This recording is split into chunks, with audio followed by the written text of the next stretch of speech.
Welcome back to my channel. কেমন আছো সবাই? আশা করি ভালো আছো। আমরাও বেশ ভালো আছি।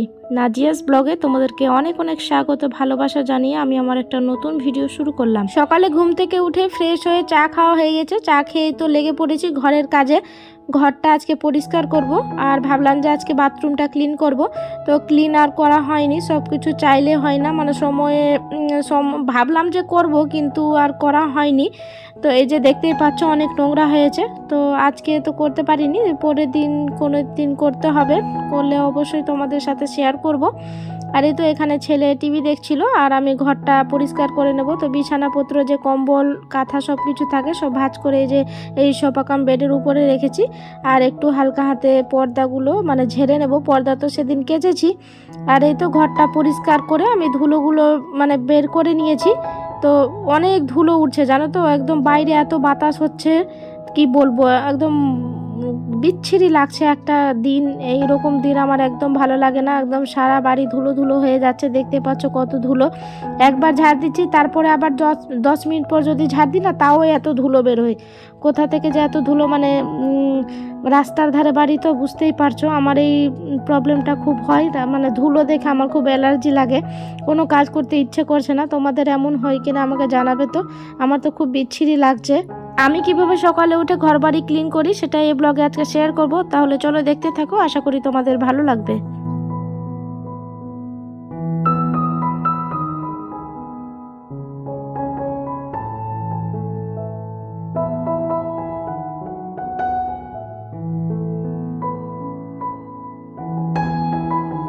ঘর তো ক্লিন করে নিয়েছি, ক্লিন করে দেখতেই পেলে অনেক ধুলো বেরিয়েছে। হালকা হাতে পরিষ্কার করলাম সব কিছুই।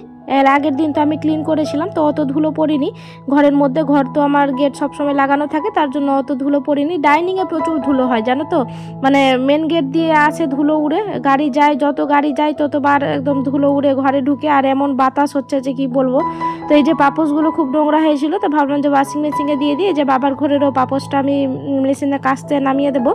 আর আমার বেডরুমে যে বড় পাপোশটা আছে সেটাও দিলাম, আর রান্নাঘরেরও আছে, তো সেটাই একসাথে সব দিয়ে দিলাম। আর এমনি জামা কাপড়ও আছে, রেগুলার যে জামা কাপড় ইউজ করি সেগুলোও আছে। তো আগে ভাবলাম যে পাপোশগুলো দিয়ে নিই, তারপর ওটা পরে কাচা যাবে। পাপোশগুলো খুব নোংরা হয়েছে, তো এই যে সার্ফ দিয়ে আমি মেশিনে কাচতে দিয়ে দেবো।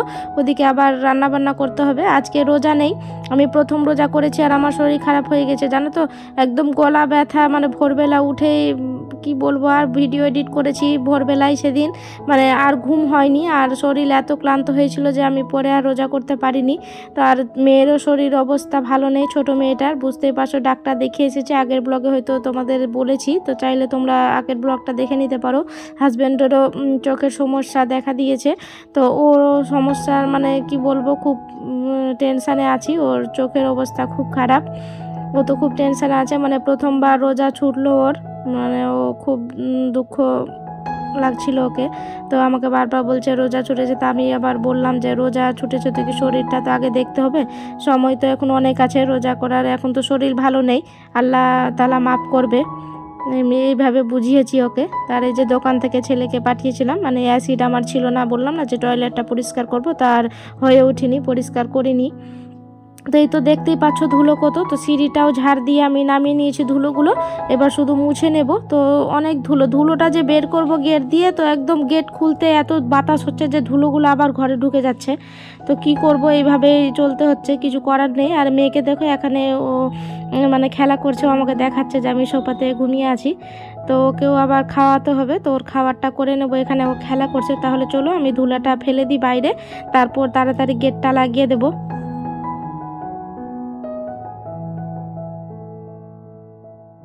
প্রত্যেক দিনের মতো তোমাদের কাছে একটা ছোট্ট রিকোয়েস্ট, আমার ভিডিওর কোনো অংশ যদি তোমাদের ভালো লেগে যায় তাহলে একটা লাইক করে যেতে ভুলবে না, কারণ তোমাদের করা একটা লাইক আমাকে ভিডিও করতে মোটিভেট করে। আর আবার এইরকম ভিডিও পেতে হলে আমার চ্যানেলটি সাবস্ক্রাইব করেও রাখতে পারো। আর যারা কাজটি অলরেডি করে রেখেছো তাদেরকে অসংখ্য ধন্যবাদ।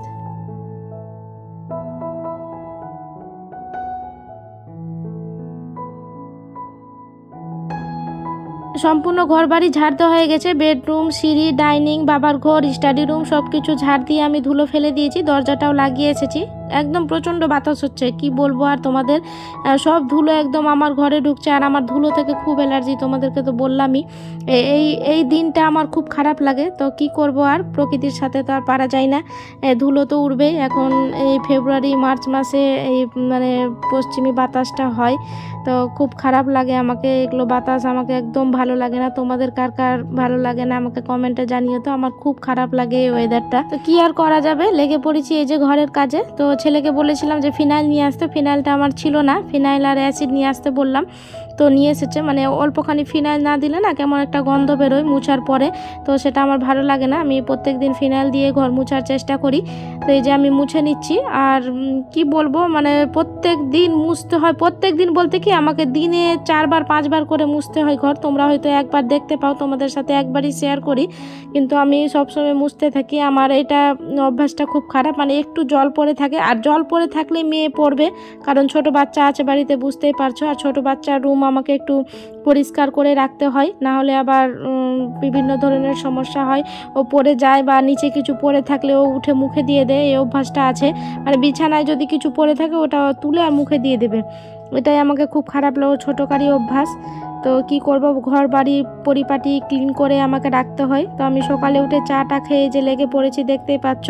আর রান্নাবান্না এখনও করিনি, তো রান্নাবান্না করতে হবে। রোজা নেই, হাজব্যান্ডও নেই, হাজব্যান্ড তো স্কুল গেছে, বা মেয়েটাকেও স্কুলে পাঠিয়েছি, তোমাদেরকে হয়তো বলা হয়নি। তো আজকে মেয়েটারও শরীর খারাপ, সর্দি লেগেছে, তো আজকে পাঠিয়েছি, দেখি মানে কি হয়। আবার স্কুল না গেলে না মানে ওর মনটা উঠে যাবে, তার জন্য ওকে স্কুলে পাঠানো। তো শরীরটা খুব একটা ভালো নেই, দুটো মেয়েরই, হাজব্যান্ডেরও। তো কি করব, সমস্যার মধ্যেই আছি, খুব মনটাও খারাপ আছে। তো কি আর করা যাবে, মন খারাপ করে বসে থাকলে তো হবে না, সংসারের কাজবাজ করতেই হবে। তো এই যে সিঁড়িটা আমি ঝাড় দিয়ে নিয়েছিলাম, তো এই যে মুছে নিলাম সিঁড়িটা, তো আমার পরিষ্কার হয়ে গেছে। সিঁড়ির দরজা মানে সিঁড়ির জানলাটাও আমি লাগিয়ে রাখি। আর এই যে আমাকে পরিষ্কার করতে দেখে মেয়েও ওই যে বিছানা ঝাড়াটা নিয়েও ঝাড় দিচ্ছে। তো এগুলোই করে আমি যেগুলো করি, রান্নাঘরে ঢুকে যেভাবে ও মানে আমি করি ওইভাবে ও করার চেষ্টা করে, আমাকে কপি করে। তো ওকে বলছি যে তুমি ঝাড় দিচ্ছ, তো ঝাড় দিবা না? তো বলছে না দেবো, মাথা ঝুল নাড়াচ্ছে, দেখতেই পেলে। আর এই তো আমি রান্নাঘরে চলে আসলাম, এবার ওকে খাওয়াবো। তো খাইয়ে তারপর ওকে ঘুম পাড়িয়ে দেবো, তারপর আমি রান্নাঘরের কাজে লাগবো। এই যে বাসন দেখতে পাচ্ছ, অনেক বাসন আছে, সেগুলোকে আবার মাজতে হবে।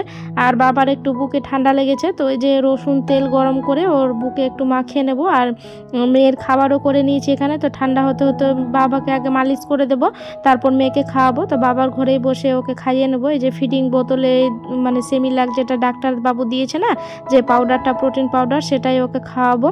তো এটা কৌটোর মধ্যে ঢেলে নিয়ে, ও কাপে না খেতে পারে না, তো এই ফিডিং বোতলে করে আমি খাইয়ে নিই। মানে মুখটা একটু বড় করে দিয়েছি, ফিডিং বোতলের যে মুখটা হয় না, সেটাকে বড় করে ওকে এইভাবে আমি ঠান্ডা করে খাওয়াই।